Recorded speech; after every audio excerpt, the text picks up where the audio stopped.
Boa noite a todos. Mais uma vez, nessa excursão de quarentena, estamos aqui revendo nossos ensinamentos e, ao mesmo tempo, refletindo novamente sobre essas palavras tão interessantes do nosso irmão Leon Denis. Hoje, dando um passo mais adiante, nós hoje, como combinamos da última vez, estamos entrando num novo olhar sobre o problema do ser, do destino da dor, 100 anos depois. E, nesse momento, nós vamos falar justamente o paralelo que eles fazem, como nós falamos, né? Os médicos da AME estão fazendo o paralelo entre os acontecimentos de hoje, do universo, que eles vão ao mundo inteiro, e os ensinamentos de Leon Denis. Então, isso vai servir para que nós possamos realmente expandir a nossa consciência de ver que o mundo inteiro está falando a mesma coisa. O mundo inteiro está se preocupando com a verdade da vida.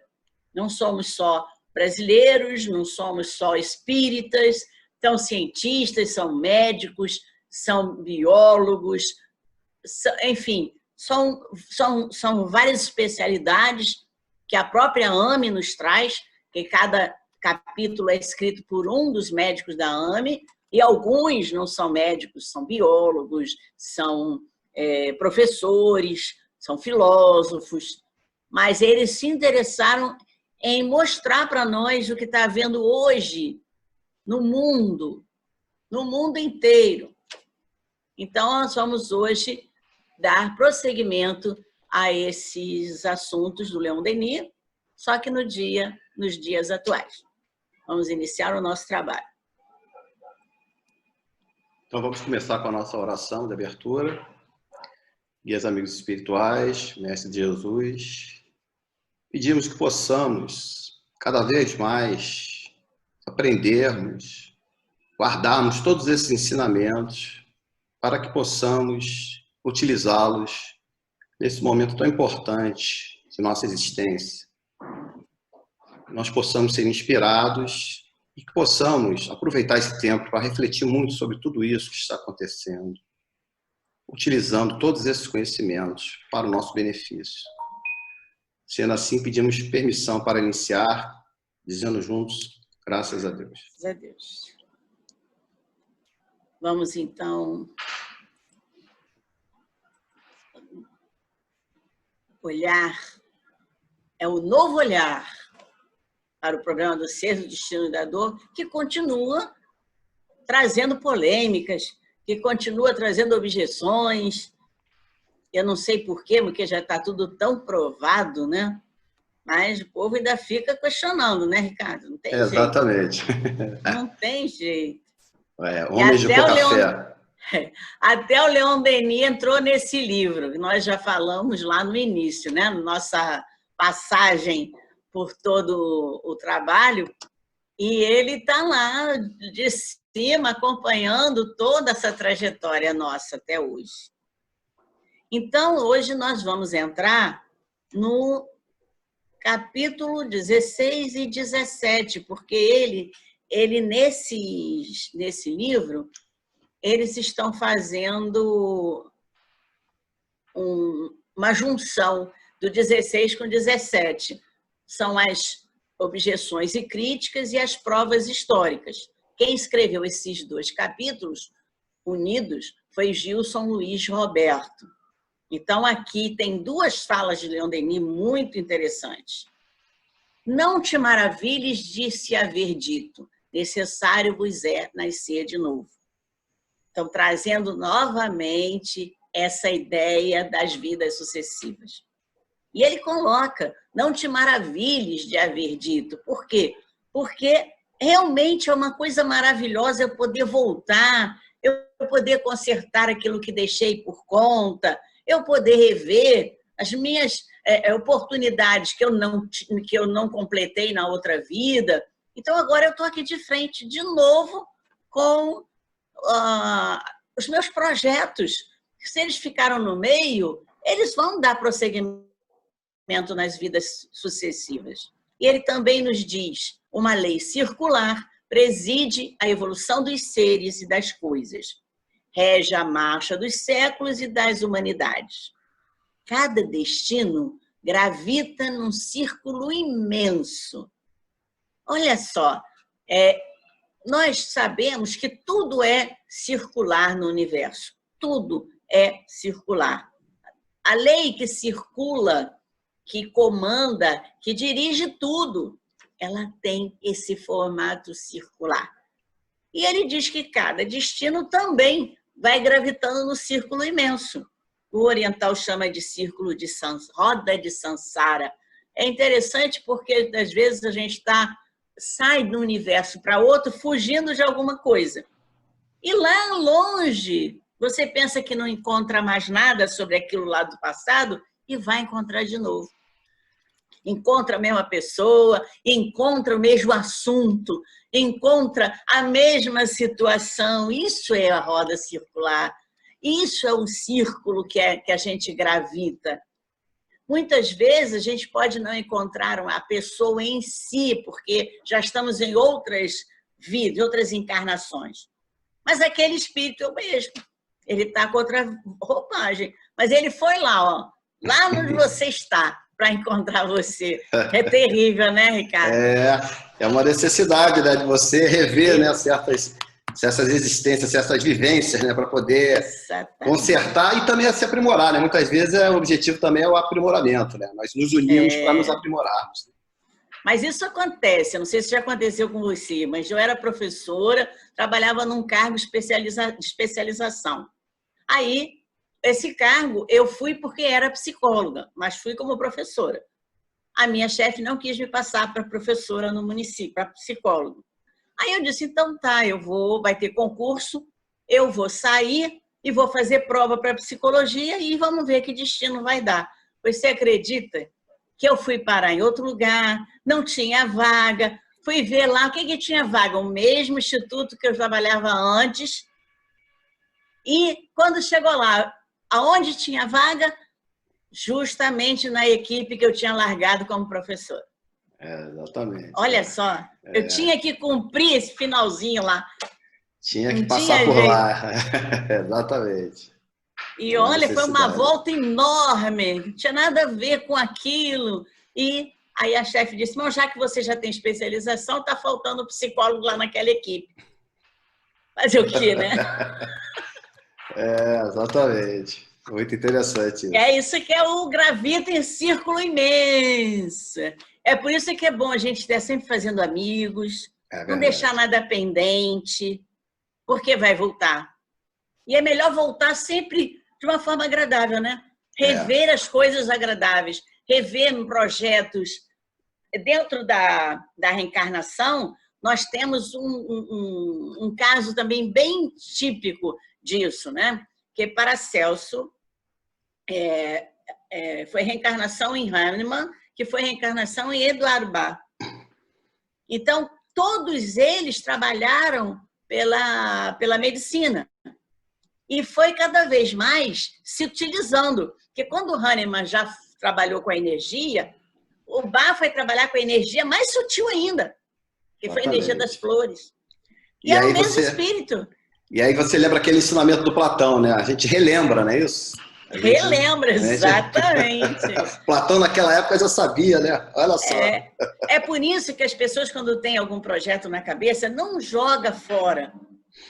Dá uma direção naquilo que você está sonhando, naquilo que você está desejando, porque muitas vezes é esse link do passado que está precisando ser feito.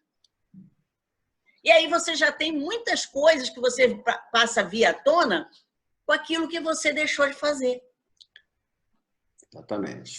Sem querer, você acaba dizendo, meu Deus, olha, isso aqui é fácil para mim, eu aprendi isso aqui numa maior facilidade. Por quê? É complemento de uma vida anterior.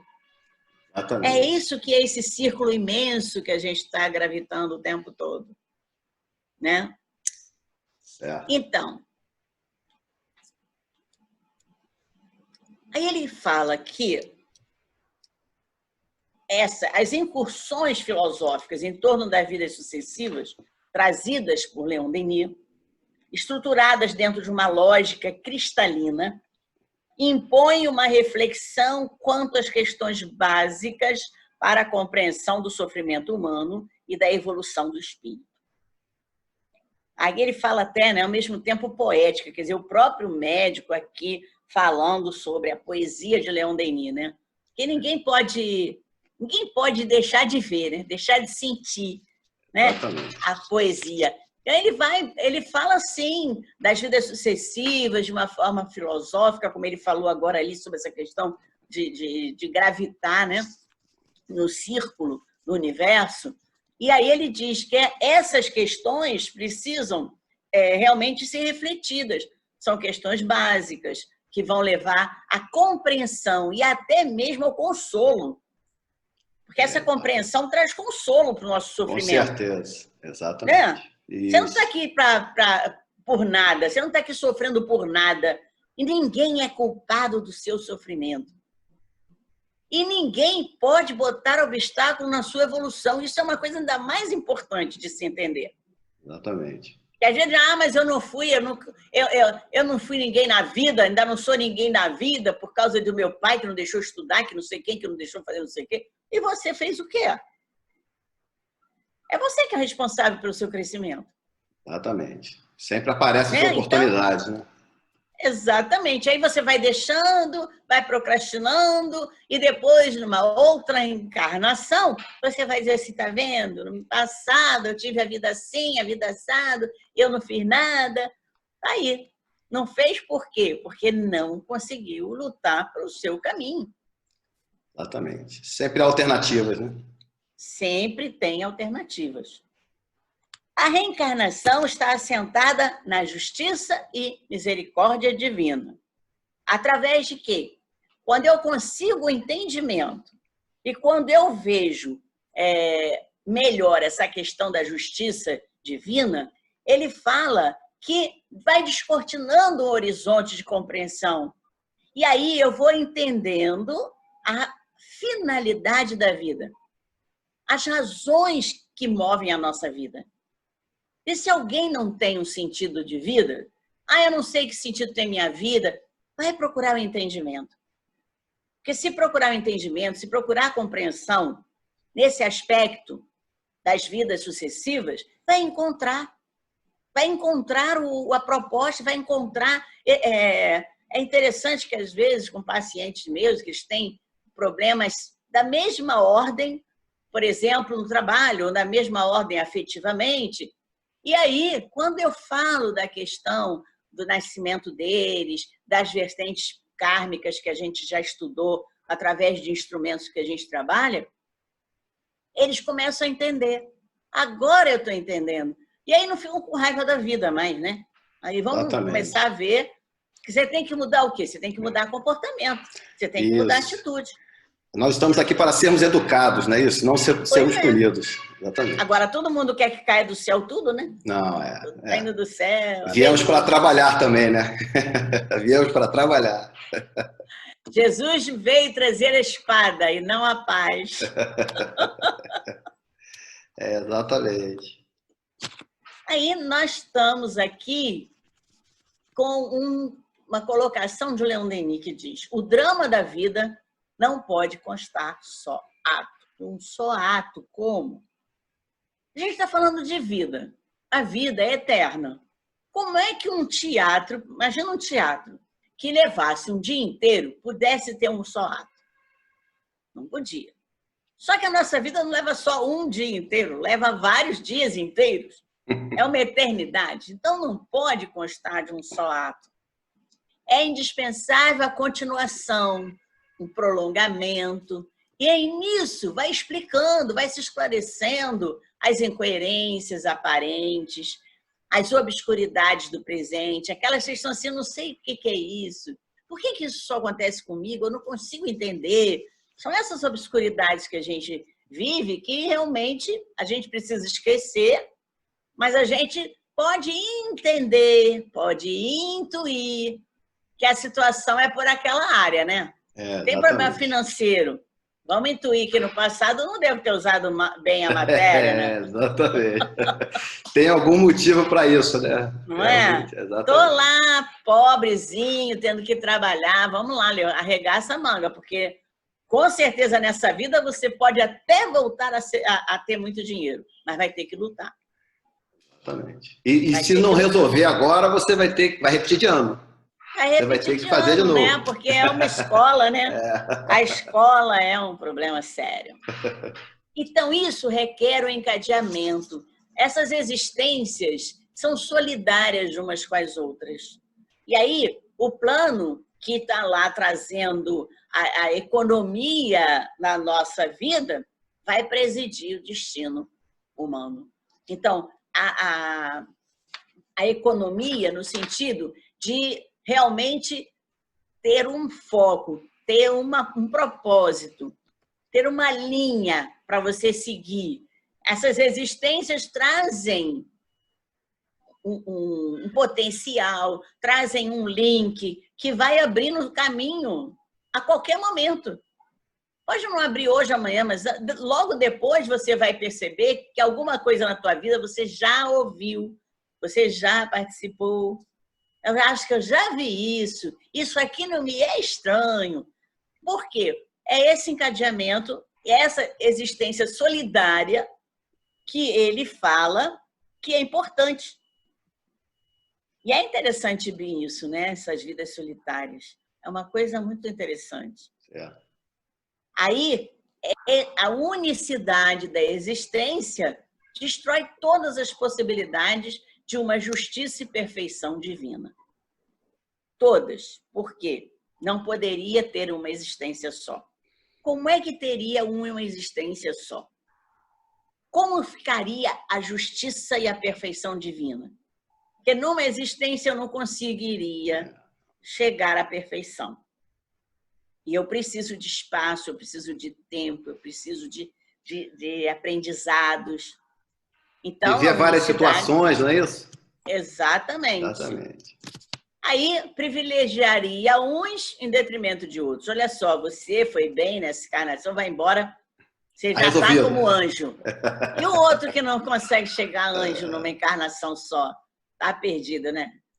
Está perdido. Não é justo isso, não é justo. Então, tem uma questão que você trouxe aqui, Ricardo. Certo. Fala aí. Então, nós temos aqui no Evangelho segundo o Espiritismo, né, o capítulo 4, ninguém pode ver o reino de Deus se não nascer de novo. Na necessidade da encarnação, o item 25, eu dei uma resumida, porque ele é um pouco extenso, né? Então, a gente tem aqui a encarnação é uma punição e só os espíritos culpados estão sujeitos a ela, que é justamente essa questão que você colocou, né? De você, nessa vida, após essa vida, você vai para o paraíso ou você vai para o inferno, né? Então, como que ele explica isso, né? A vida corporal é necessária para realizarmos o que Deus nos confiou. As atividades a que somos obrigados a desempenhar ajudam-nos no desenvolvimento de nossa inteligência. Então, toda essa adversidade que a gente encontra aqui na nossa vida não é uma punição, na verdade, é um desafio para que a gente, através da solução desses problemas, a gente consiga desenvolver a nossa inteligência. Nós precisamos desenvolver a nossa inteligência. É o conhecimento para você conseguir adquirir a moral, não é isso? Continuando aqui, né? Deus, sendo soberanamente justo, provê a todos um mesmo ponto de partida, a mesma aptidão, as mesmas obrigações a cumprir e a mesma liberdade de agir sem preferências. Então, nós somos todos colocados, né? Quando nós iniciamos, é óbvio que aqui nós temos espíritos com vários inícios, pontos de início diferentes, mas todos começaram simples e ignorantes, todos vão tendo oportunidades, o nosso guia está sempre nos ajudando, estão sendo criadas situações para que a gente possa, através da nossa liberdade, realmente obter o mérito através da realização das nossas provas, né? Outro item aqui que ele fala também, a encarnação, estado provisório para todos os espíritos, é tarefa imposta por Deus, prova do uso que farão do livre-arbítrio. Então, é exatamente o que eu já tinha comentado. Então, nós estamos aqui para sermos provados, sermos desafiados de que nós já temos condição para suportar, para, como é que eu poderia dizer, mostrar resistência às nossas más tendências. É isso. Então, nós estamos aqui para isso. Nós temos o livre-arbítrio, nós temos sempre, no mínimo, duas opções, né? Bem ou mal. Então, e aí, através do nosso livre-arbítrio e nosso entendimento, né, nós devemos buscar aí o lado do bem, né? O lado do ser bom, né? Cumprir as leis naturais, né? Se nós não conseguirmos, vamos ter uma outra oportunidade, vamos repetir de ano, não é isso? Continuando aqui. Aos que são bem-sucedidos e transpõem rapidamente e menos penosamente os primeiros degraus de iniciação, desfrutando mais cedo do resultado de seu trabalho. Então, de acordo com a nossa teimosia, né, isso, com a nossa resistência ou não, né, tem alguns espíritos que são mais dóceis, né, tem outros espíritos que são mais guerreiros, né, então, em função de cada um aí, da escolha que se faz, né, eu vou me dobrar a essas coisas que estão acima da minha capacidade, ou eu vou resistir, e aí cada um aí vai traçando, né, o seu destino e vai criando a sua própria individualidade, né? Não é demérito nenhum para ninguém. Cada um tem, esse é o livre-arbítrio, cada um tem a sua oportunidade, cada um faz aí o seu caminho e cada um também vai ter que responder pelas consequências, boas ou ruins, daquilo que está traçando, né? Os que fazem mau uso da liberdade que Deus lhes proporciona retardam o seu adiantamento, podendo, por teimosia, prolongar indefinidamente a necessidade de reencarnarem, tornando a reencarnação um castigo para eles. Então, é justamente aquela questão daquele espírito que está sempre reclamando de tudo, está sempre insatisfeito, tudo está ruim. Então, ele está trazendo para ele mesmo uma situação, um ambiente que vai trazer um mau encaminhamento, né? A gente sabe que o nosso pensamento, à medida que a gente emite, quando nós emitimos coisas boas, voltam coisas boas. Quando emitimos coisas ruins, voltam coisas ruins. Então, nós temos que procurar, justamente sabendo disso, a todo momento, que é justamente a questão do vigiar e orar, né? A todo momento a gente buscar aí ter pensamentos bons, afastar os pensamentos ruins, para que a gente possa realmente cumprir todas essas obrigações, todos esses deveres que nós temos aí, para que a gente possa evoluir. É interessante porque mesmo as pessoas que não acreditam, é claro, tem as pessoas que acreditam que tem um Deus mesmo lá, olhando a gente, né? Uhum. E tem as pessoas que não acreditam nem que exista uma força do universo, certo, mas acreditam na consciência. E a consciência fala para a gente todo dia de noite. Exatamente. O que você fez no dia? Por que você foi fazer aquilo? Precisava ser daquele jeito? Para que aquela mão pesada, né? O desafio é para a nossa consciência. Não é desafio para lá em cima falar com alguém, não. É a nossa consciência que está ali presente. Puxa, eu recebi esse talento aqui para administrar e não estou fazendo nada. É verdade. Cada um é o resultado dos erros dos antepassados. Será que é isso? Não, né? Isso é uma ideia infantil, né? De que cada um é resultado dos erros dos antepassados. Isso não se sustenta. Pouco raciocínio que a gente tenha, não tem como se sustentar. Até porque aquele antepassado pode ser você. Se for você, realmente você está cumprindo o mesmo erro, né? Mas se não for você, o que você tem a ver com seu tataravô, né? Lá do passado? Agora, nas vidas sucessivas, encontramos, eu acho que por isso surgiu essa ideia. Por quê? Porque encontramos, sim, pessoas vivendo vidas semelhantes a um personagem lá de trás. Por quê?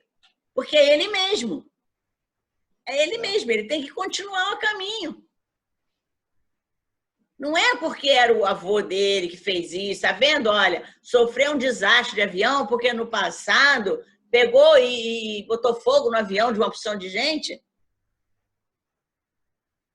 O antepassado dele fez isso e é ele mesmo que está ali no corpo de hoje. Não tem jeito. Exatamente. Então, se você vê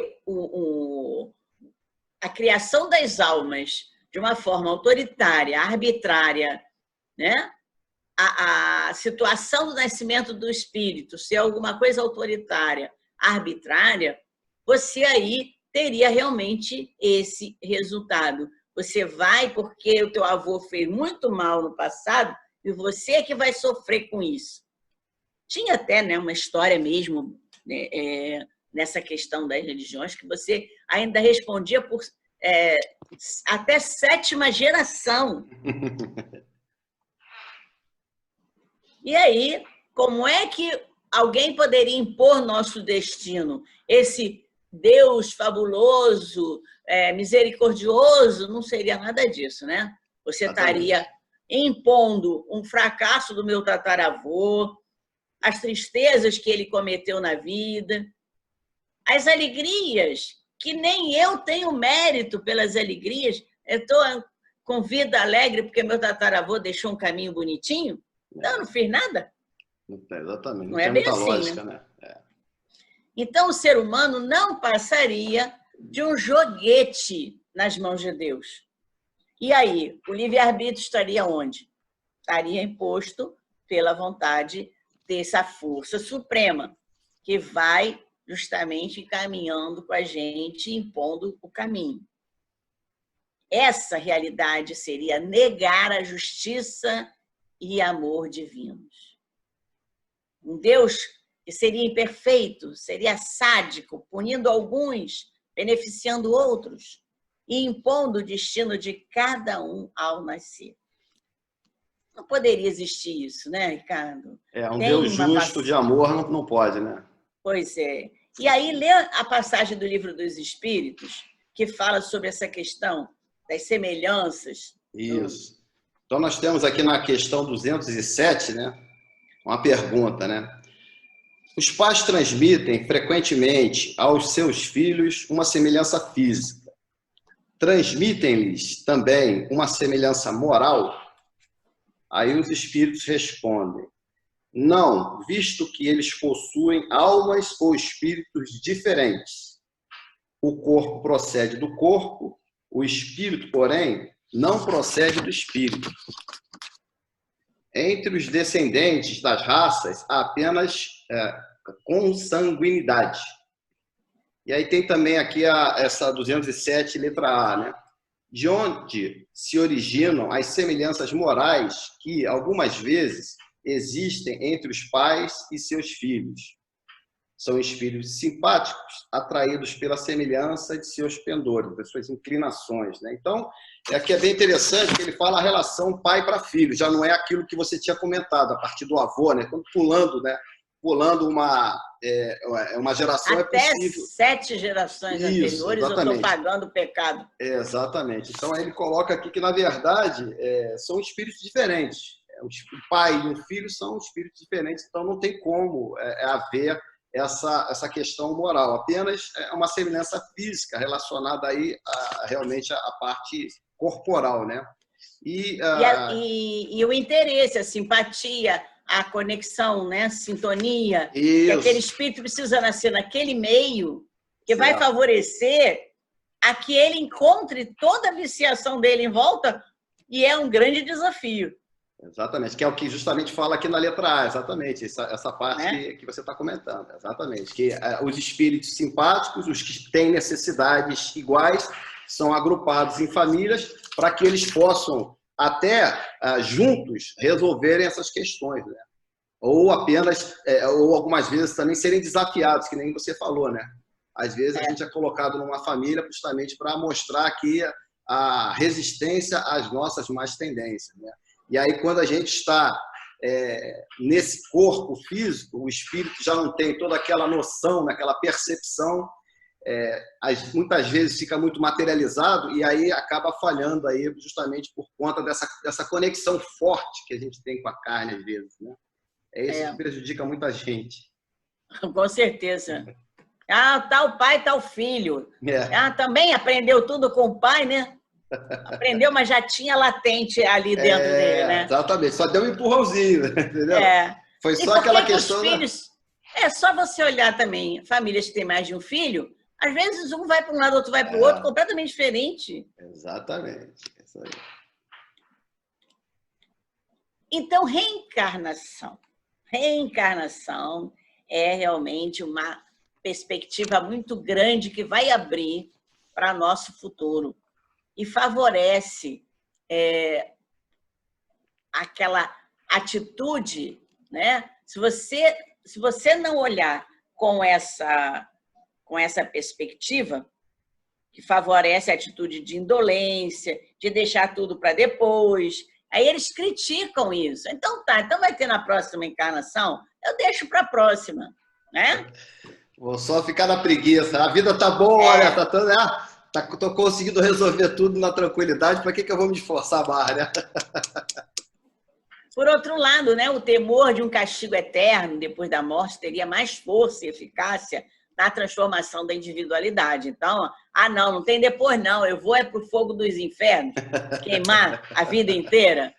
Então, eles colocam isso como objeção em relação à reencarnação. Aí colocam também a ideia de ser uma pedagogia arcaica, desumana, forjada na repreensão e no castigo que prioriza a mudança através da imposição, o de fora para dentro. Isso reforça a postura infantilizada de permanecer no papel de certas crianças espirituais. Então, isso é uma coisa que não seria certo, né? A gente está acompanhando. A verdade é que o medo não transforma ninguém.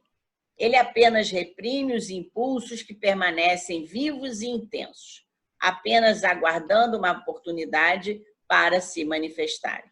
Pensamento interessante do Leon Denis, né? Olha só como é importante isso aqui, não é isso? Não adianta, o medo não resolve, não é isso? A pessoa tem que estar convencida, tem que ter um entendimento da necessidade da mudança, não é isso? Não adianta. Muito interessante esse pensamento dele. Com certeza. Somente o lento despertar da consciência tem suficiente força e capacidade de produzir mudanças e gerar transformações de dentro para fora.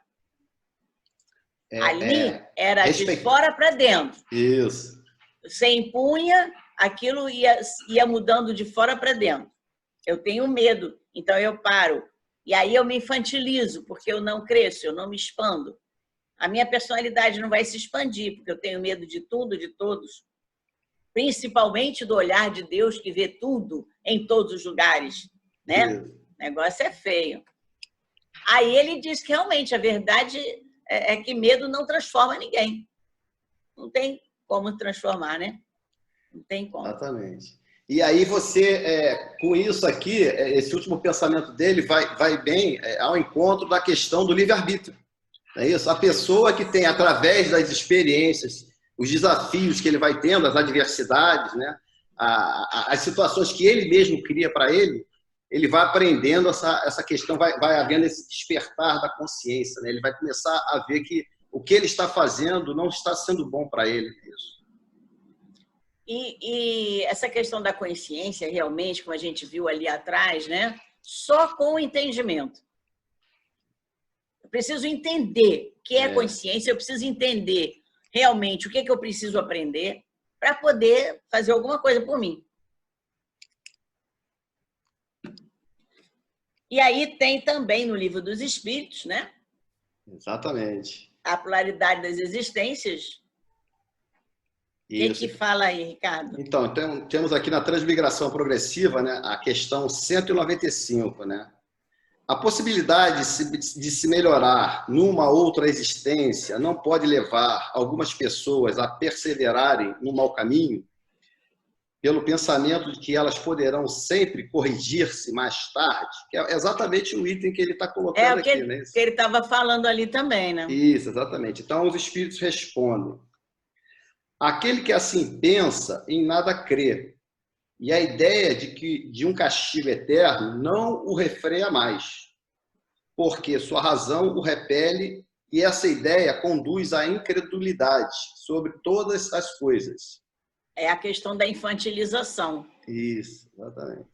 Se tivessem sido empregados apenas meios racionais para conduzir os homens, não haveria tantos céticos, que é justamente contrapondo essa questão da infantilização, não é isso?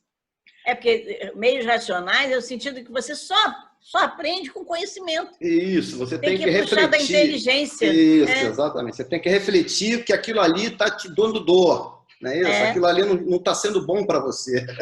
Exatamente. Chega um momento que a gente sempre para e pensa, né? Um espírito imperfeito pode, de fato, pensar como tu o dizes, durante a sua vida corporal. Porém, uma vez desligado da matéria, ele pensa de outra maneira, pois logo percebe que se equivocou e é então que traz um sentimento contrário numa nova existência, que é justamente aquilo que eu tinha comentado anteriormente, né? Nós, enquanto estamos encarnados, a nossa percepção da realidade ela está limitada aos nossos sentidos. Quando desencarnamos, aí a gente vai para perto de outros espíritos, e a gente vê como é que a nossa luz está tão apagadinha, não é isso? Aí a gente quer resolver nossas questões, né? É assim que o progresso se efetua. E eis porque tendes na Terra alguns homens mais adiantados do que outros. Uns já têm uma experiência que outros ainda não possuem, mas que adquirirão pouco a pouco. Deles depende adiantar seu progresso ou retardá-lo indefinidamente. Mais uma vez aqui, levando essa questão do livre-arbítrio e dessa questão que a gente tendo espíritos de diversas situações de evolução misturados, a gente consegue fazer aí até uma comparação, né? Aquela pessoa é tão tranquila, leva a vida tão bem, apesar das adversidades todas. Eu estou aqui reclamando, eu estou aqui bem, né? Isso, empregado, numa situação boa, enquanto aquela outra lá a gente está vendo que está sofrendo e está com um sorriso nos lábios. Será que eu não posso parar de reclamar tanto da minha vida, né? Isso? Será que eu não posso até buscar ajudar essas pessoas, né? Fazer alguma coisa a mais? É isso? A gente está precisando muito disso. Esse momento todo que a gente está passando é um momento para a gente pensar um pouco no outro, parar um pouco de pensar só na gente, não é isso? É verdade. Continuando a falar de reencarnação, ele continua dizendo que a reencarnação, isso aqui é uma coisa muito interessante, né? Em vez de eu estar diante do meu antepassado, eu estou diante de mim mesmo, né? Porque sou eu mesmo fazendo as mesmas besteiras que fiz no passado e não estou reclamando de quê? Né? Exatamente. Reclamando de quê, meu? Fica a vida. Cheio de sinais, né? Recebendo sinais o tempo todo, não é isso? É fruto das escolhas do passado. Então, eu escolhi, continuei escolhendo a mesma coisa, não aprimorei o meu entendimento, então eu vou continuar escolhendo a mesma coisa. Busca compreensão, busca entendimento, busca conhecimento. E aí você vai entender por que a tua vida não sai do lugar. Né? Tem uma muralha na tua frente que você mesmo construiu. Exatamente. E estava feliz da vida construindo, né? Exato, tijolo por tijolo. Feliz da vida. Ah, não, isso aqui é legal, vou fazer essa muralha porque minha vida vai ficar aqui atrás. Tá bom, fazer o quê, né? Então, é um reflexo das sementeiras realizadas. Lá no passado, você plantou um monte de sementinha que não tinha nada ali dentro. E agora? Está colhendo o quê? Exatamente. Né? Você plantou figo e quer colher abacaxi, não dá. Não tem como. Não tem como. Então, ele tem uma passagem também, claro, né? Leon Denis, como sempre, né? Não existe nenhuma predestinação. Nossa vontade, nossa consciência reflexo vivo da norma universal. São nossos árbitros. Olha só, vontade e consciência são nossos árbitros. Tá bom, eu tive vontade disso. Fez? Fez. Tá. Eu fiz porque eu quis mesmo e pronto, aí bater com a cabeça na parede, vou culpar quem? Você mesmo. Né? Culpar você. Aí a sua consciência tem que botar lá no arsenalzinho dela de memória, olha só, eu já bati com a cabeça dessa forma. E não vai repetir de novo. Exatamente. Agora a pessoa fica repetindo a mesma coisa. E aí cada existência humana estabelece as condições do que se há de seguir. Seu conjunto constitui a plenitude do destino, isto é, a comunhão com o infinito. Então, no momento em que eu tenho as condições todas aqui na minha vida hoje, é por quê? Porque é essa condição que eu tenho que usar para seguir adiante. É essa constituição do meu propósito, do destino do meu espírito. Não tem outro caminho. É o que aparecer na minha frente. Pode aparecer 3 caminhos. Cuidado, porque você precisa sempre estar com aquela ideia. Convém? Não convém. Exatamente. Se você não perguntar, né? Aí vem aqui o macaquinho, responde errado, a sua consciência não está falando com você. Não dá. Não dá mesmo. E aí tem muita coisa aqui de Kardec, né? Sobre isso. Exatamente. Então, nós temos aqui um episódio interessante aqui da Revista Espírita, de maio de 1868, né? Falando do doutor Philippot. Impressões de um médico materialista no mundo dos espíritos, né? Interessante. Exatamente. Esse artigo, ele descreve a conversa através de tipologia, né, que é a comunicação por pancadas ou batidas, né? A gente lembra lá das irmãs Fox, né? Utilizada em comunicações com os mortos, né?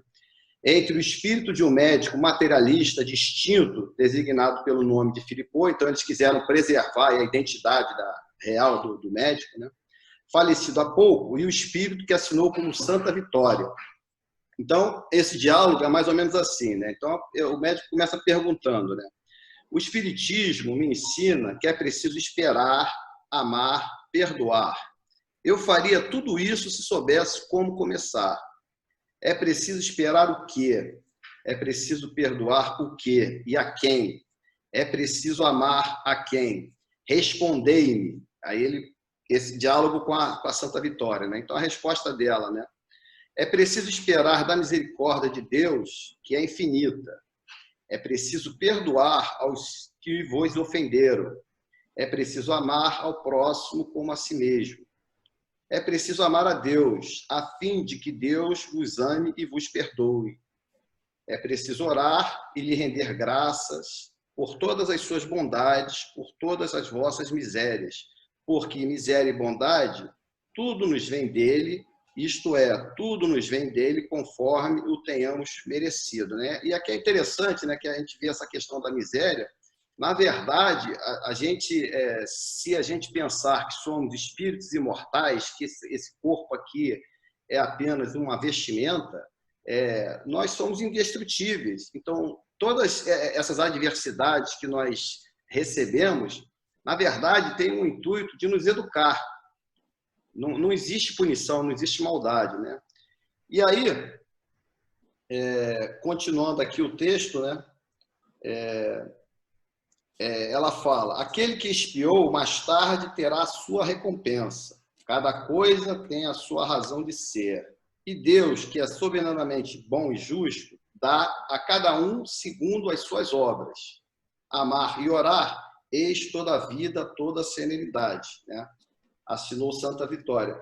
E aqui ele coloca justamente o que a gente Leon Denis está colocando, né? Que é a cada um segundo suas obras, né?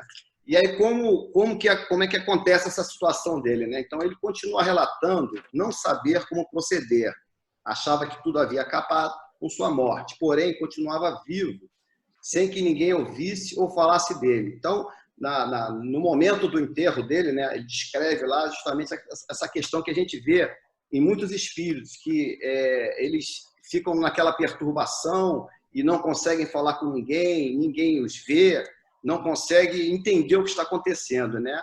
Então, durante essa situação dele, né, ele teve acesso a descrições de Kardec sobre o espiritismo e compreendeu a transformação que ocorrera, que não era mais um homem, em si um espírito, sem, porém, saber o que fazer. Então, nesse momento, ele teve essa informação de que ele já não estava mais no mundo dos vivos, não tinha mais como se comunicar com os vivos, pelo menos para os vivos que não têm mediunidade, ele não tinha como acessar, né? Só que ele, apesar de já ter esse entendimento, ele não sabia o que fazer, né? E aí ele reclamava: o que tinha feito eu ao deixar o mundo para vir habitar estas trevas? Então o inferno é negro e foi nesse inferno que eu caí. Por quê?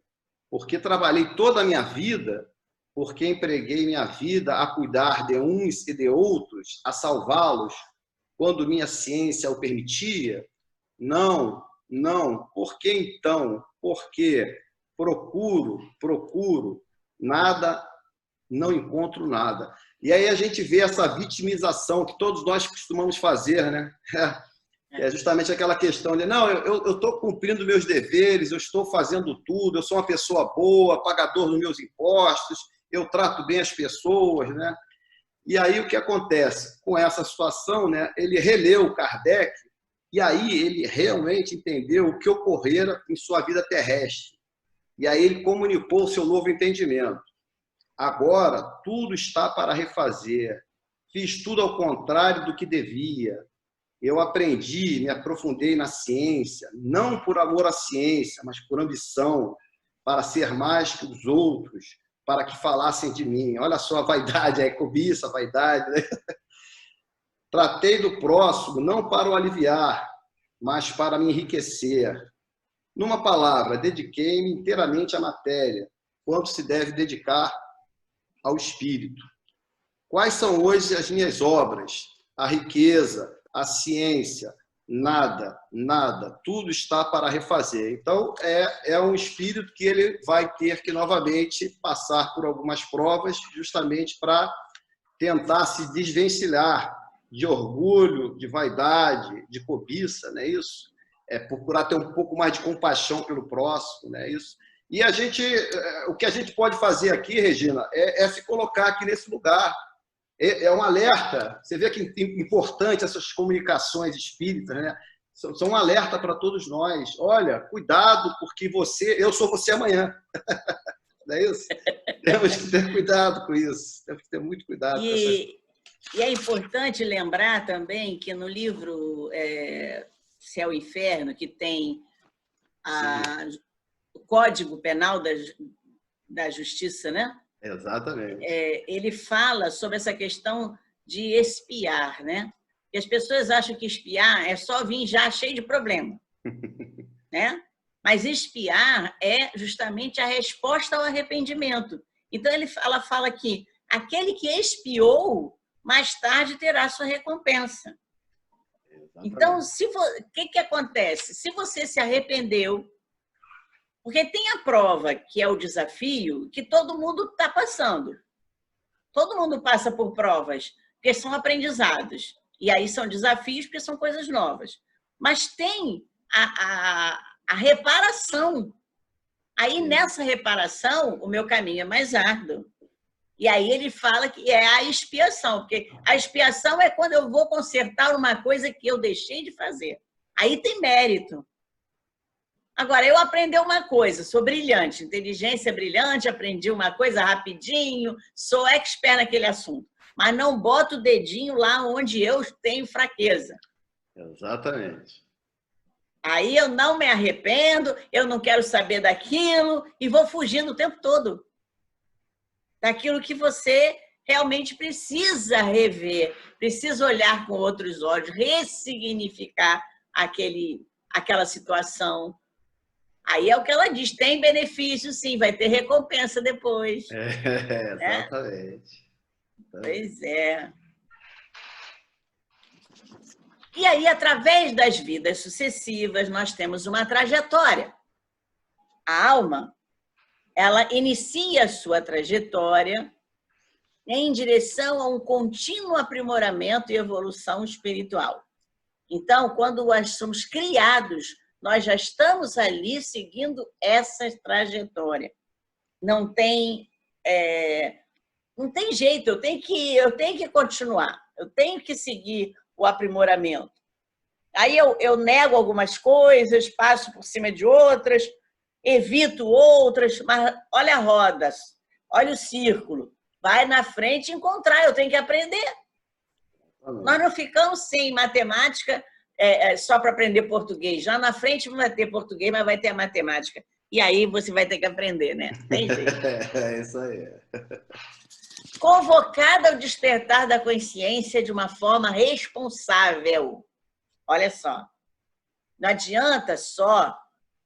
eu fiz porque eu quis, eu matei porque quis matar, eu machuquei porque quis machucar, eu não fiz isso aí porque não quis fazer. Tá bom. Tá sua consciência dizendo ali? Tá. Mas essa consciência é responsável? Não é. Porque ela não está tendo o dever consciencial junto com o fazer ou não fazer alguma coisa. E a consciência, ela é o pior juiz que a gente tem.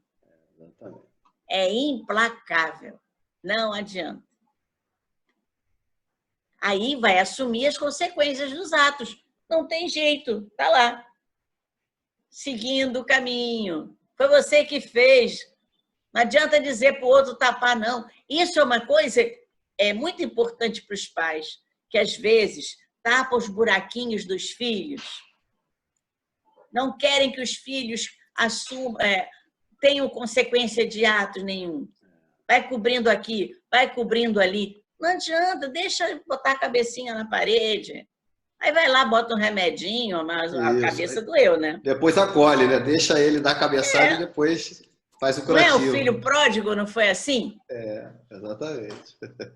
E depois o pai chegou, quando ele voltou, fez uma grande festa, um grande almoço para ele. Por quê? Porque ele estava arrependido, ele viu que não dava conta da vida dele sozinho. Exatamente. E o pai fez o papel dele. Mesmo, né? Exatamente. Então, é isso que é a vida sucessiva. E aí tem também um artigo, né? Sim, da Revista Espírita. Isso, exatamente. Nós temos aqui de março de 1865, né? O artigo Onde há o Céu. Esse artigo, inclusive, ele é bem comprido, é muito bom. Nós recomendamos aí até a leitura aí, é muito interessante, né? E a gente pegou uma partezinha aqui, né, que está relacionado com o que nós estamos conversando, né? Uma única existência corporal é manifestamente insuficiente para que o espírito possa adquirir tudo o que lhe falta em bem e se desfazer de tudo o que em si é mal. O selvagem, por exemplo, poderia, numa só encarnação, atingir o nível moral e intelectual do mais adiantado europeu, né? Lembrando que nós estamos aqui em 1865, ok? Isto é materialmente impossível. Deve ele ficar eternamente na ignorância e na barbárie, privado dos prazeres que só o desenvolvimento das faculdades pode proporcionar? O simples bom senso repele tal suposição, que seria, ao mesmo tempo, a negação da justiça e da bondade de Deus e da lei progressiva da natureza.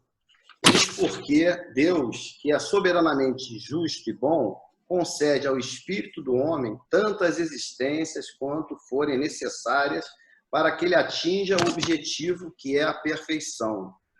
Em cada nova existência, ele traz o que adquiriu nas precedentes em aptidão, em conhecimentos intuitivos, em inteligência e em moralidade. Cada existência é, assim, um passo à frente na via do progresso, a menos que, pela preguiça, por sua despreocupação ou por sua obstinação no mal, ele não a aproveite, caso em que deve recomeçar. Dele depende, pois, aumentar ou diminuir o número de suas encarnações, sempre mais ou menos penosas e laboriosas.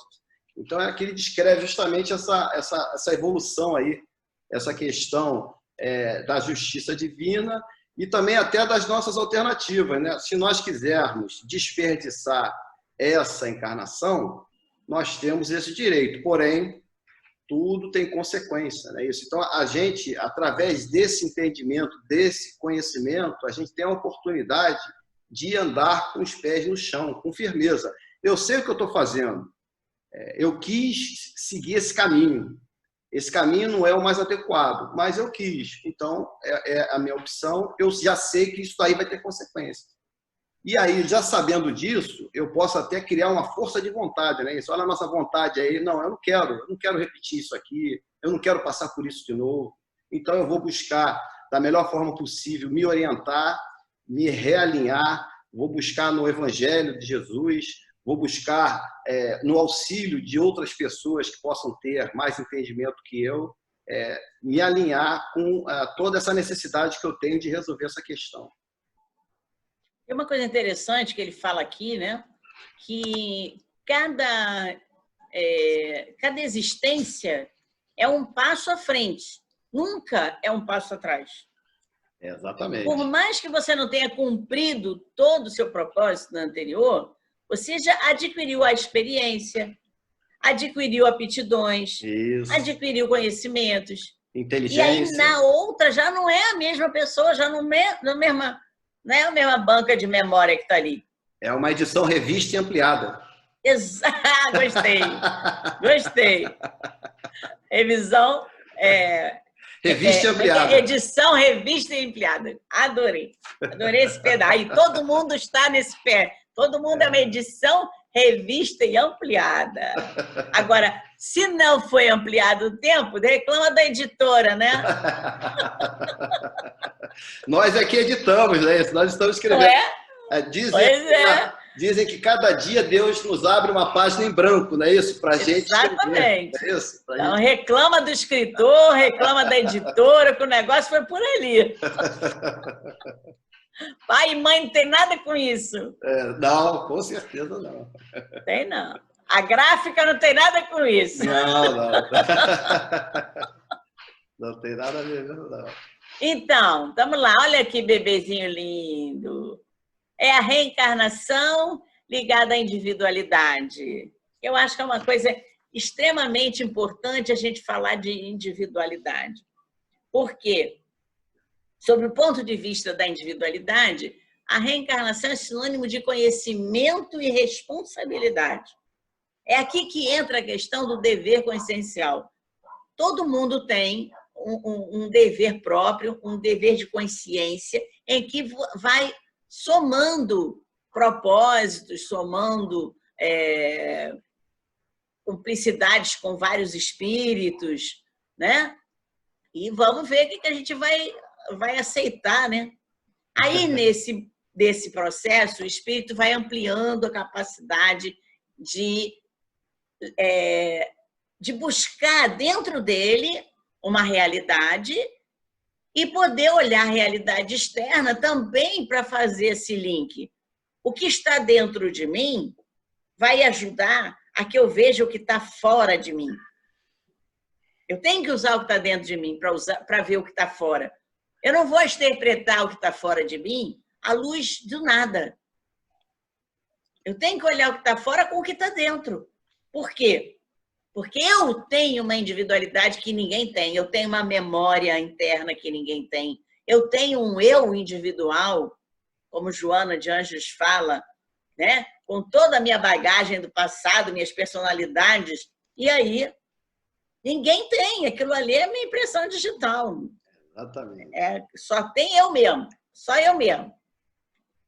Isso que nos diferencia, né? Exato. O espírito é chamado a cumprir o seu dever. Novamente falo do dever. Eu chamo muito a atenção a questão do dever, porque no Evangelho está escrito a questão do dever consciencial, né? É importante isso, né? E aí, colaborando com a obra divina, eu serei o co-criador.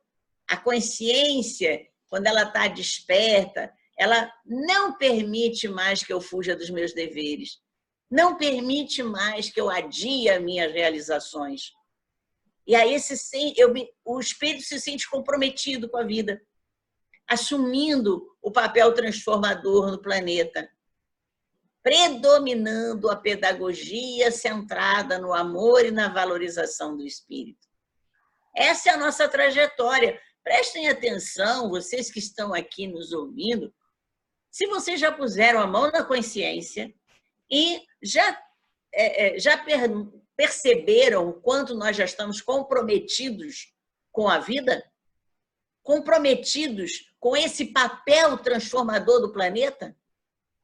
Porque tudo que está acontecendo hoje é justamente por nós não estarmos cumprindo esse comprometimento.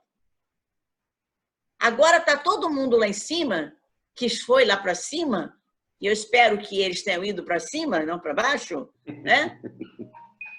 Para rever esse papel. Eu não quero ir já, não. Espera um pouquinho que eu não quero ir já, não. Mas eu estou revendo já aqui, né? Porque eu não sou boba nem nada, né? Eu tenho que rever agora, né? Não estou me botando aqui na quarentena à toa, não. Tem um negócio aqui que eu preciso rever. Vejam isso, por favor. É uma chance que o plano espiritual está nos dando, o universo está nos dando, o planeta está nos dando.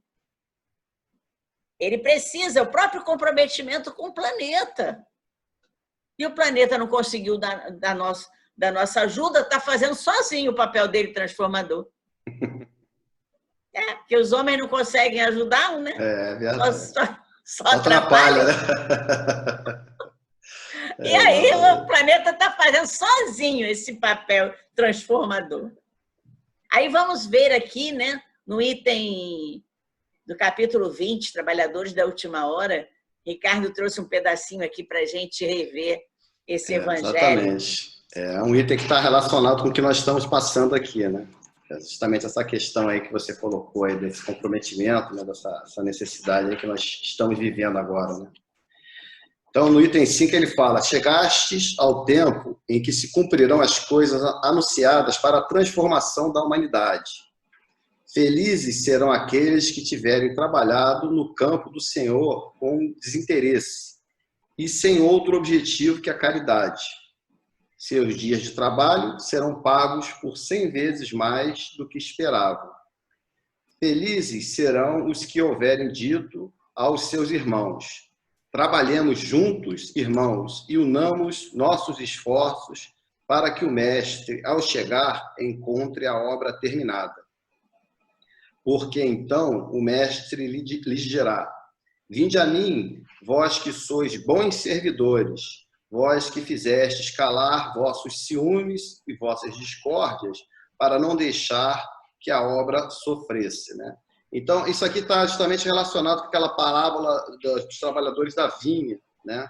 E que seria também os trabalhadores da última hora, né? Então, nessa parte aqui do Evangelho, é até dito que nós somos espíritas, somos esses trabalhadores da última hora. E é interessante que está justamente relacionado com essa questão do despertar da consciência.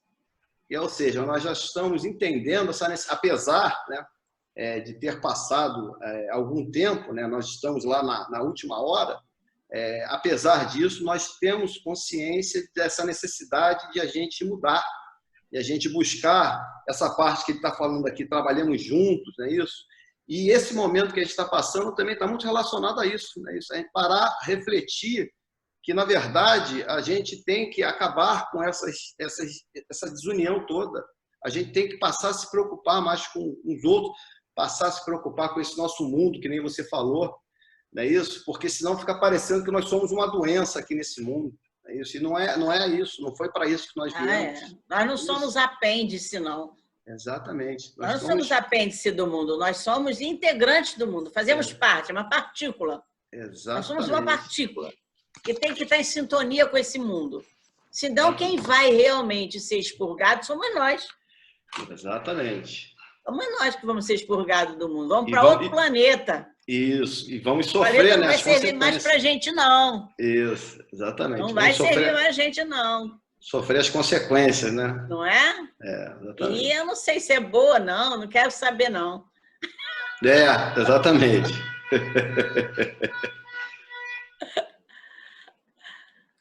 Memória. Caramba, o que eu tenho na minha memória, hein? Nem sei mais. É tanta coisa que a minha memória às vezes vai... É verdade, é verdade. Pois é. A questão é que a memória, apesar da gente ter o esquecimento, né, temporário, aquele imposto pela reencarnação, ela vai se revelando nas aptidões, nas tendências, vai se manifestando desde a tenridade, emocionalmente, moralmente, cognitivamente. É por isso que hoje, como as crianças hoje já têm estruturas mais adiantadas, mais ampliadas do que tinha antigamente, elas já podem vir com aptidões já desenvolvidas maiores do que as de antigamente. Essa questão moral, nós estamos vendo crianças dando baile nos pais. É verdade. Trazendo questões para dentro de casa, cognitivamente também. É claro que tem também a que vem para... né, que ainda traz muito resquício da infantilidade espiritual. Mas é o tal negócio, a gente está sempre lidando com as diferenças, não tem como, né? Agora, nós temos isso e precisamos rever um pouco, porque às vezes as pessoas estão lá preguiçosamente em casa dizendo: eu não sei fazer nada, eu não sei fazer mais nada. E está lá na memória, tá lá, tem uma aptidão lá guardada lá do passado.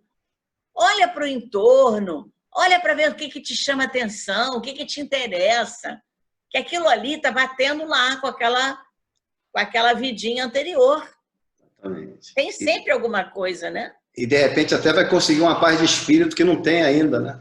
Exatamente. De repente está precisando dessa mudança até para melhorar, para se sentir melhor. As experiências, os conhecimentos armazenados no espírito são frutos dessas vidas passadas e vão se manifestando com habilidades inatas, propensões naturais para aquela ou aquela área do conhecimento. Quantas pessoas, né, não gostam de determinada matéria?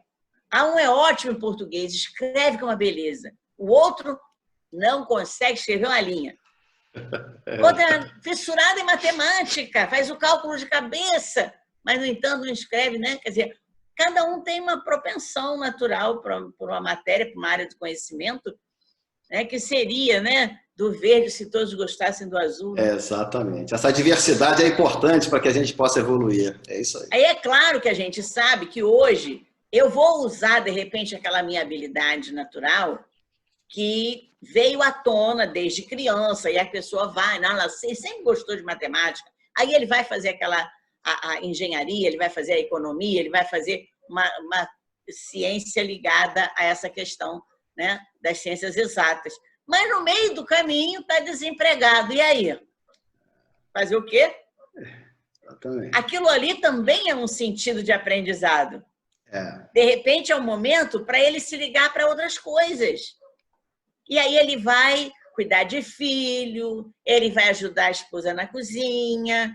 E foi o que aconteceu com muita gente que agora está ajudando a fazer comida para fora, quentinha. É verdade. É isso né? mesmo. Isso. Engenheiros que estão lá na cozinha, né? Pessoas que eram economistas, está lá na empresa, a empresa fechou, está dentro de casa fazendo as outras coisas. E talvez até tendo uma vida mais saudável, né? Pois é. Não e tem até aquele estão estresse gostando. todo.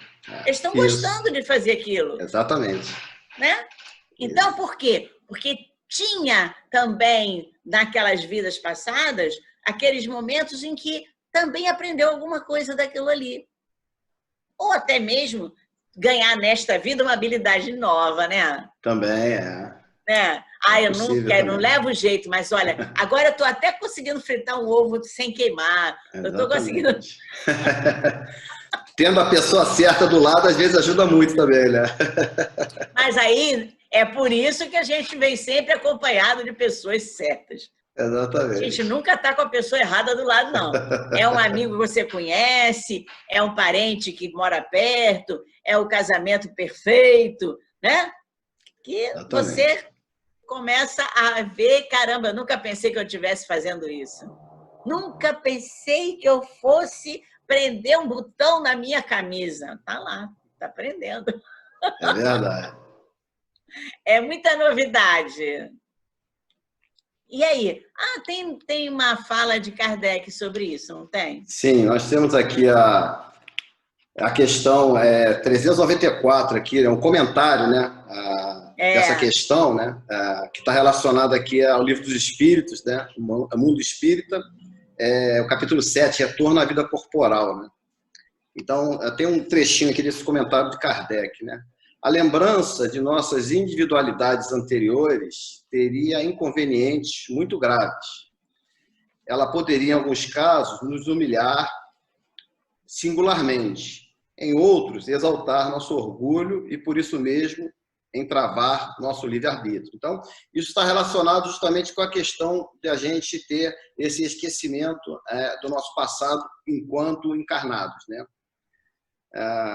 Para nos melhorarmos, Deus nos deu apenas o que nos é necessário e suficiente, a voz da consciência e nossas tendências instintivas. Então, a gente tem que se escutar e a gente tem que ver quais são as nossas tendências, né? Para onde a gente está indo, para ver se isso aqui está certo ou se está errado, né? Ele nos retira o que poderia nos prejudicar.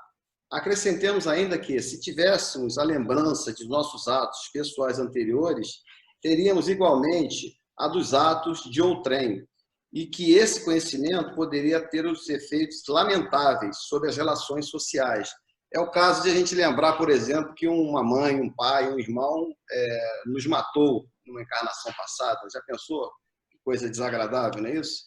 Nem sempre podendo nos dignificar do nosso passado, é melhor que, prontamente, um véu seja lançado sobre ele, que justamente está relacionado com o que a gente está conversando aqui.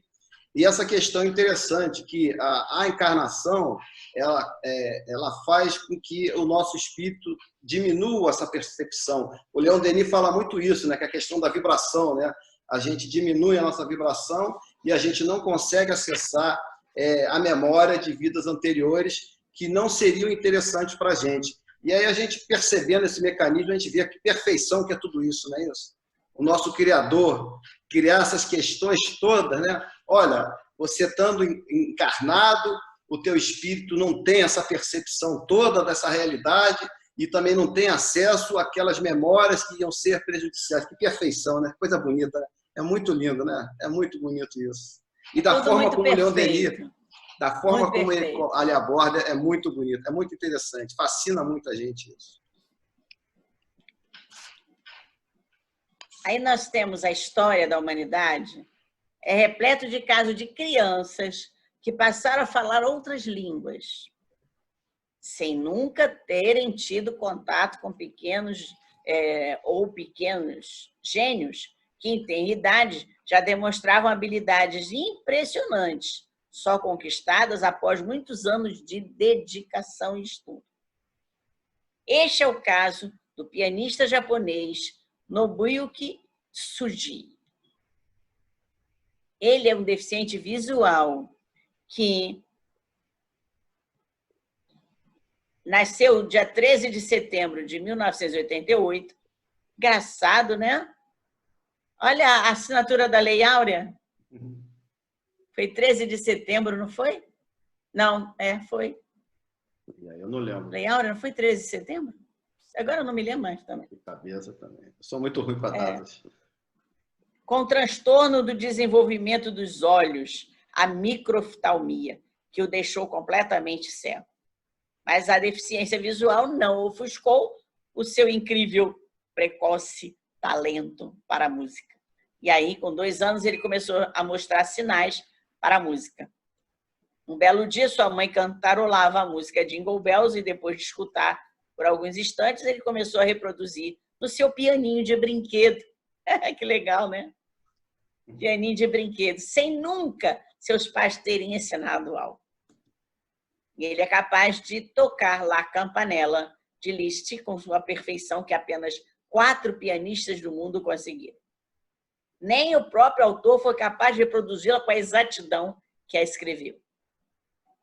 E em 1998, aos 10 anos, estreou com a Century Orchestra Osaka seu primeiro recital de piano. Foi no pequeno salão de Century Hall de Tóquio, aos 12 anos.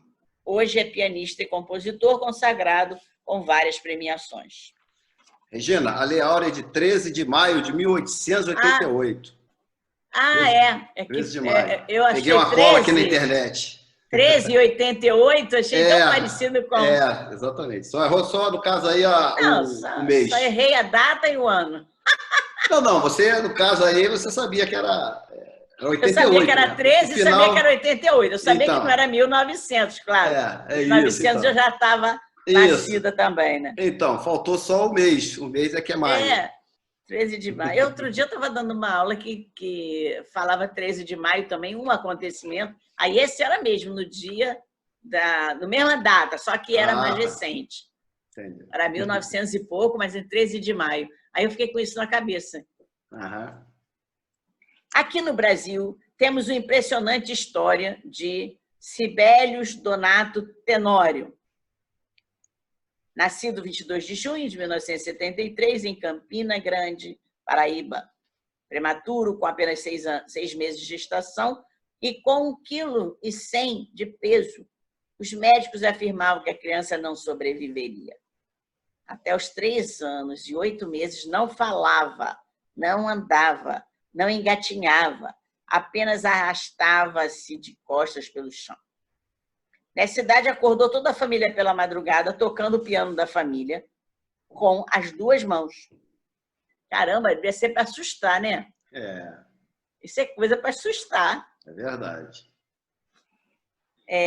Excepcionalmente, começou a andar, falar, tocar piano sem a influência de ninguém. As primeiras músicas tocadas nessa madrugada foram Assum Preto, de Luiz Gonzaga, e Humberto Teixeira, e a Sinfonia 40, de Mozart. Aos 5 anos, compôs sua primeira música, e aos 7 anos foi matriculado no Conservatório de Música de Belém do Pará, onde, depois de um mês, os professores pediram que o levassem embora, pois não havia nada a ser aprendido por ele. Interessante, né? Visto que sabia tudo. Sibelius possui mais de 450 composições, vários CDs lançados, com uma rara genialidade musical, autodidata, executara clássicos famosos com perfeição. O nome Sibelius foi dado pelo pai Josemar, apaixonado pela música erudita, em homenagem ao lendário compositor finlandês Jan Julius Christian Sibelius. O garoto nasceu em 1973. Quem sabe que podia ser até a reencarnação dele, né? Desse Julius Sibelius. Podia ser, né? Morreu em 1957. Mas o Chico Xavier ele fala isso mais adiante aí. Ambos seriam o mesmo espírito. Isso. Ao longo da história.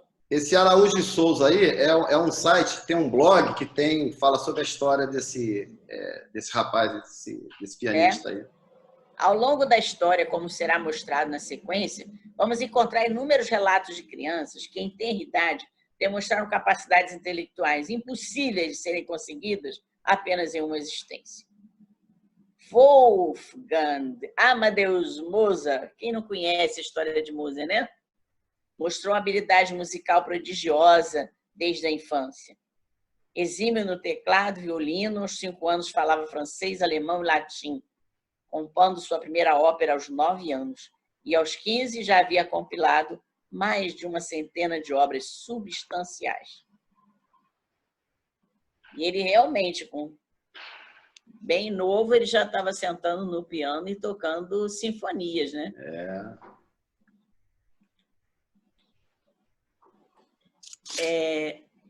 Olha só, tem muita coisa ainda, né? Ainda dentro disso. Ele continua aqui falando do filósofo alemão Gottfried Wilhelm von Leibniz, considerado o fundador da ciência moderna. Aprendeu sozinho latim e algum grego aos 12 anos de idade. Olha.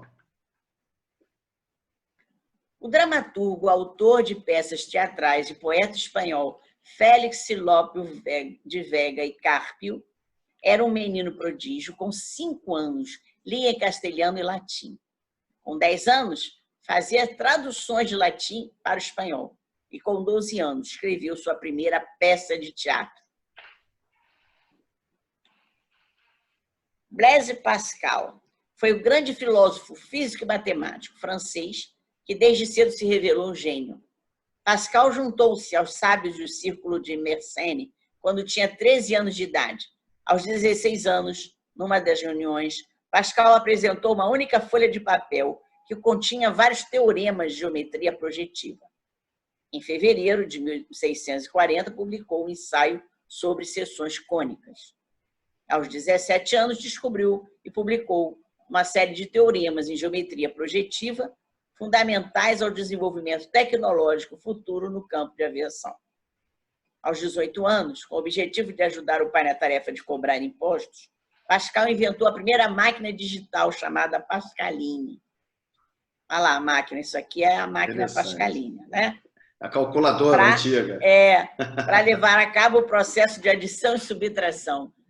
Nossa, queria ver como é que funcionava. Devia ser esses girozinhos assim, e que lá em cima devia aparecer cada número, né? E daria a soma ali. Hein? Posteriormente, organizou a produção e comercialização dessas máquinas de calcular. Criou uma das afirmações mais pronunciadas pela humanidade dos séculos posteriores. O coração tem razões que a própria razão desconhece. E você sabia que isso era Pascal? É interessante, a gente diz isso à torta e direito, né? Exatamente.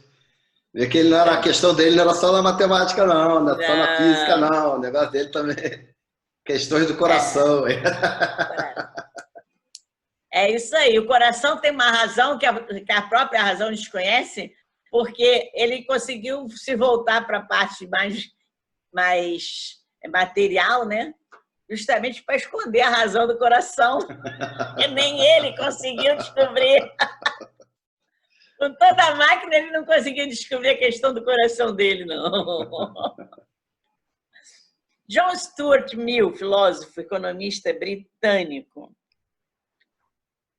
Seus feitos em criança eram excepcionais. Com 3 anos de idade, foi-lhe ensinado o alfabeto grego e longas listas de palavras gregas com os seus equivalentes em inglês. Com 8 anos, tinha lido as fábulas de Esopo, a Anabases de Xenofonte, toda a obra de Heródoto, e tinha conhecimento de Lúcio, Diógenes, Laércio, Isócrates e 6 diálogos de Platão, além de já ter lido muito sobre a história da Inglaterra. Nessa mesma idade, começou o latim, Euclides e álgebra, e foi nomeado tutor dos membros mais jovens da família. Que responsa, hein? Maturidade, né? Não é? William Rowan Hamilton, matemático, físico, astrônomo irlandês, criança prodígio. A partir dos 3 anos, aprendeu diversas línguas, grego, latim, hebreu, sânscrito, etc. A gente mal sabe nossa língua, português, imagina. Hebreu e sânscrito, hein? Olha só, hein?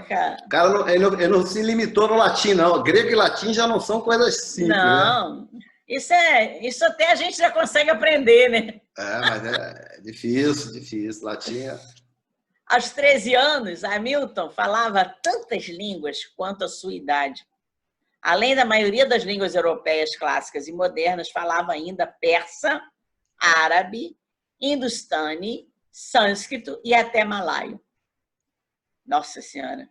Em 7 de julho de 1823, o jovem Hamilton ficou em primeiro lugar nos exames de candidatura no Trinity College de Dublin, sei lá, onde se tornou um brilhante aluno. Aos 22 anos, recebeu o cargo de astrônomo real da Irlanda, deixado vago por John Brinkley. Com 23 anos, publicou o desenvolvimento do trabalho iniciado aos 17, o artigo Uma Teoria de Sistemas de Raios, parte 1. Um grande clássico que desenvolveu na ótica dos métodos de mecânica analítica. É mole, não. Um dos casos mais surpreendentes é a história do bebê de Lübeck, e foi considerado como a criança mais brilhante nascida na Terra. Christian Friedrich Heineken, filho de Paul Heineken e Catarina Elisabeth, nasceu em uma pequena cidade do nome da Alemanha em 6 de fevereiro de 1721 e faleceu com pouco mais de 4 anos no dia 27 de junho de 1725, provavelmente devido à doença celíaca desconhecida na época. A história conta que ele falou com 10 meses. Caraca! Com 2 anos, dominava a história bíblica, recitando partes inteiras de escrituras. Um ano depois, o menino conhecia a história e a geografia do mundo, estudo latino e francês, matemática e biologia. No 4º ano, ele passou a estudar a história e a religião da igreja. Sua fama se espalhou com uma velocidade incrível. E no dia 2 de janeiro de 1724, deu uma palestra para os alunos do ginásio de Lübeck, na presença de um reitor, Johann Heinrich von Sillen. A criança falava 4 línguas, conhecia anatomia, dominava a biografia dos imperadores e reis. A sua fama era tanta que o incrédulo rei Frederico IV da Dinamarca o recebeu com sua comitiva em Copenhague, onde demonstrou seu conhecimento conversando em francês e em latim perfeitos. George Philipp Telemann, compositor de Hamburgo, ao conhecê-lo afirmou: de fato, se eu fosse um pagão, eu teria me ajoelhado e curvado a cabeça na frente dessa criança, dedicando-lhe várias obras literárias. O irmão mais velho, Karl Heinrich, que mais tarde se tornou um famoso crítico de arte e colecionador, acompanhou toda a sua vida, afirmando que a criança encontrou a morte com a calma de um filósofo, tendo com suas últimas palavras: ó Jesus, pegue meu espírito. Que coisa, né? Adiantadíssimo. Muito. A história de Christian o transformou numa lenda. É uma história muito interessante. Bem diferente, né? É verdade. 4 anos, hein?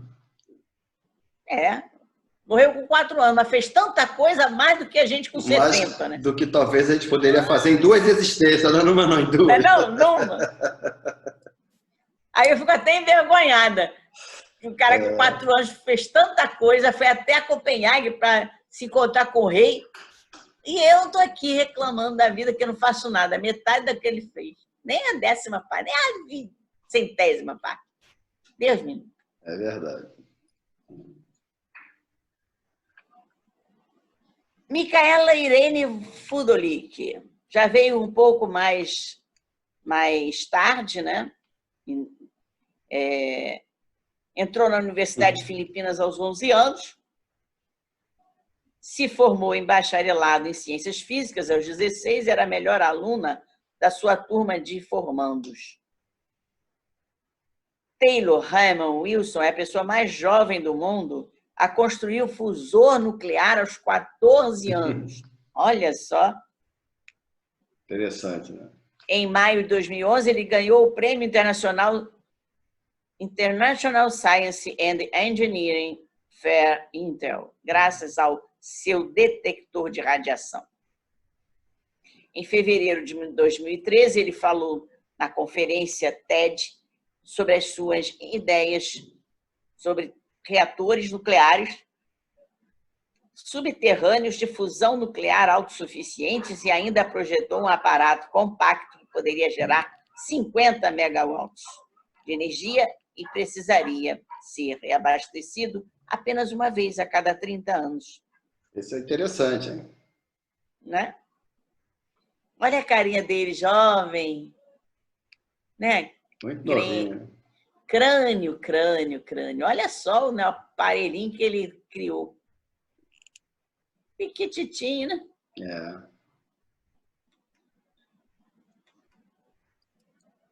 E aí estamos mais. Vamos a novidades. Jacob Barnett, matemático americano, tinha apenas 2 anos de idade, foi diagnosticado com autismo moderado a grave, em que poderia não ser capaz de falar, ler, tornar-se independente em atividades básicas diárias. Jacó mostrou aos médicos que estavam errados ao soletrar o alfabeto de trás para frente quando tinha 3 anos. Aos 10 anos, se matriculou na Universidade de Indiana.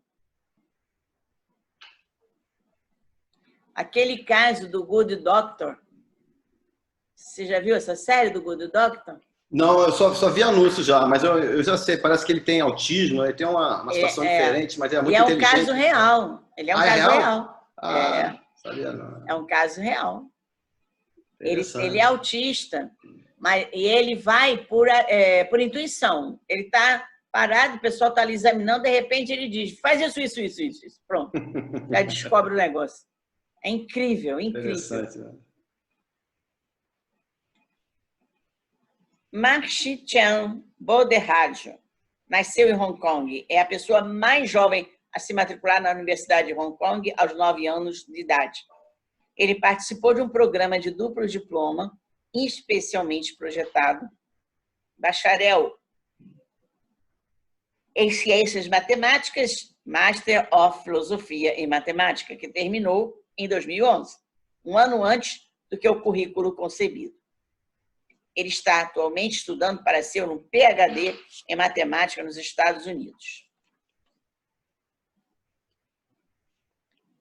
Cameron Thompson, prodígio em matemática do norte do país Gales, começou a estudar matemática na Universidade Aberta aos 11 anos, tem dificuldades em seus estudos porque sofre de síndrome de Asperger. Mas, sem dúvida, Cameron é um gênio na matemática. Priyanshi Somani, uma calculadora humana na Índia. Ela começou a resolver cálculos mentalmente aos 6 anos. Caraca! Mentalmente. Aos 11 anos, ela era a mais jovem participante do Mental Calculation World Cup of 2010, competição de cálculo mental da qual saiu vencedora. Ela superou outros 36 concorrentes de 16 países. O primeiro lugar foi conquistado quando a garota resolveu a raiz quadrada de 10 números de 6 dígitos em um recorde de 6 minutos e 51 segundos. Para finalizar, foi a única participante a ter 100% de precisão na adição, multiplicação, raízes quadradas na história da competição. Mas não tem nem graça participar dessa competição. Uma pessoa assim, né? Não tem graça. Lembro não.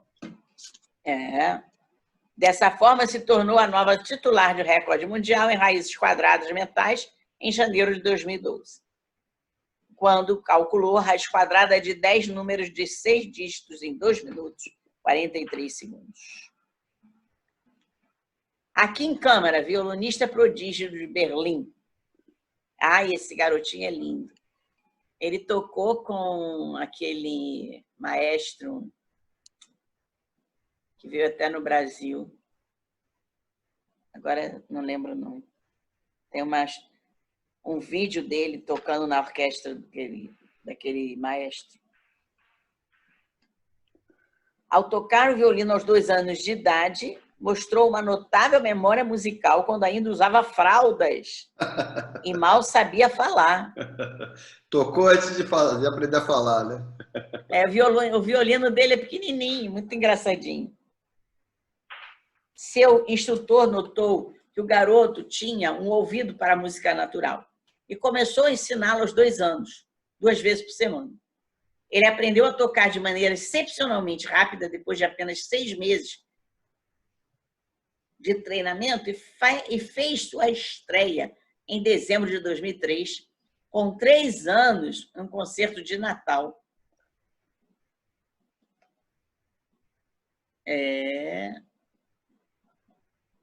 Tanis Abraham Mateu está entre os mais jovens membros da Mensa, uma sociedade para pessoas superdotadas, em que ingressou quando tinha apenas 4 anos de idade. Começou a mostrar sua genialidade 4 meses depois que nasceu, quando começou a navegar nos livros infantis e a responder corretamente as perguntas sobre eles. Ao entrar no Mensa, ele marcou um alto percentual de 99,9 no teste QI padronizado de Mensa. Aos 5 anos, terminou os cursos de matemática oferecidos pelo Programa de Educação na Universidade de Stanford para a juventude, que possui 5 níveis do jardim de infância ao 5º ano, em apenas 6 meses. Correu mesmo, hein? Caramba! Aos 6 anos está terminado o ensino médio e os cursos universitários. Ele foi um dos mais jovens a entrar no Phi Theta Kappa Honor Society. Abraham também publica ensaios do site Ciência Lunar da NASA. Aí, ó. Vamos olhar lá. Ciência Lunar na NASA, está lá, né? O Abraham tocando. Ethan Bornick é um músico, compositor e ator. Quando tinha 3 anos de idade, aprendeu a tocar teclado e aos 5 anos começou a compor música. Sua estreia foi Tonight Show with Jay Leno, em 2007. Fez inúmeras performances depois. Ele é um titular orgulhoso do Guinness World Record como músico solo para jovens do mundo. Mais jovem do mundo. Por isso é o Guinness, né? O Guinness traz tudo que é diferente, tudo recorde. Ainda temos aqui Oscar Winfrey, criança britânica, não é esse barutinho aqui não, que aos 2 anos e 9 meses dominava 1000 palavras. 1000 palavras. Entrou na história em agosto de 2009, como o garoto mais novo a ser aceito como membro da Mensa, depois de ter sido submetido a um teste QI pelo Dr. Peter Gondon, especialista na área e criador do Gift Children's Information Center, em Solihull, Grã-Bretanha. Esse doutor afirmou que o menino está entre as crianças mais inteligentes que já viu. Akripran Jaiswal, nascido na Índia, se tornou conhecido quando realizou sua primeira cirurgia com apenas 7 anos de idade. Desde a sua infância, Akrit demonstrou habilidades incomuns. Começou a falar com 10 meses. Aos 2 anos, começou a escrever e a ler apenas olhando as páginas dos livros.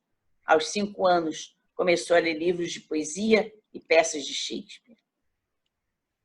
Depois desenvolveu uma paixão precoce por livros de medicina, anatomia, cirurgia. Os professores da sua aldeia descobriram que Akrit possuía formidável capacidade de memória fotográfica.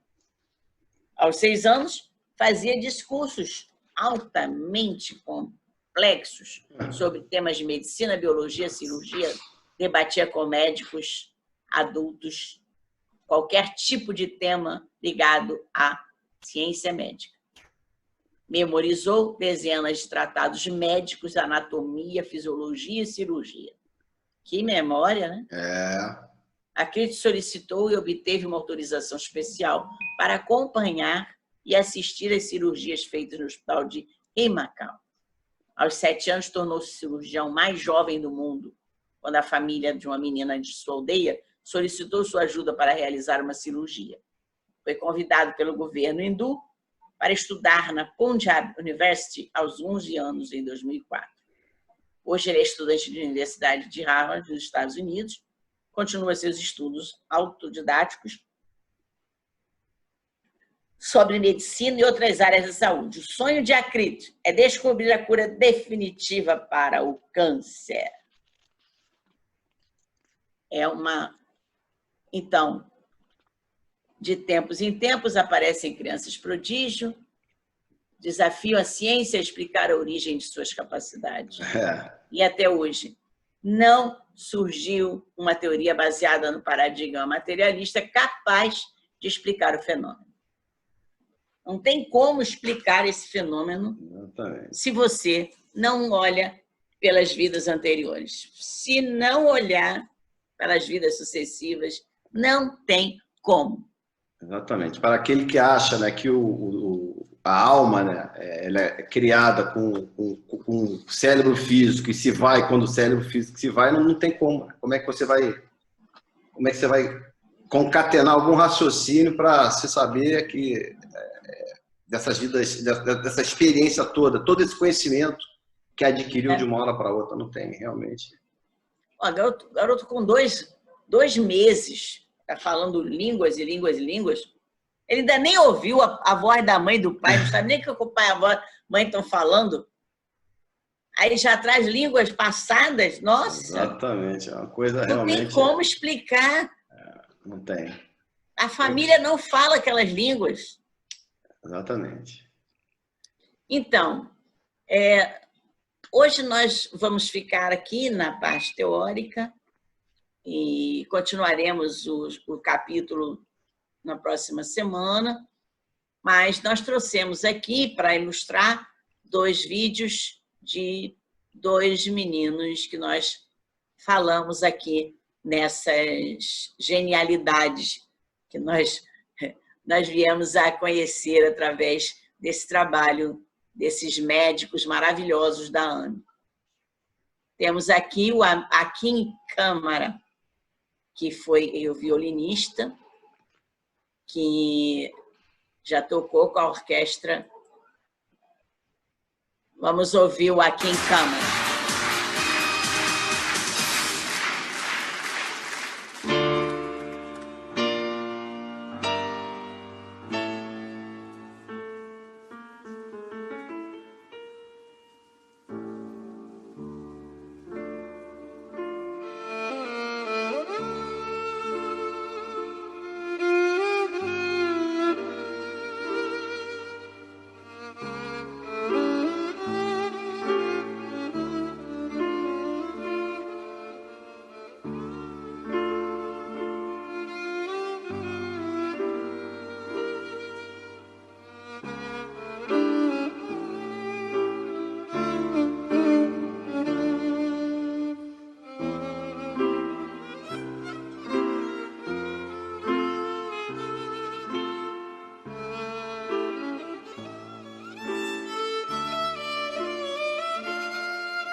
Bom, então nós vamos aqui nos despedindo,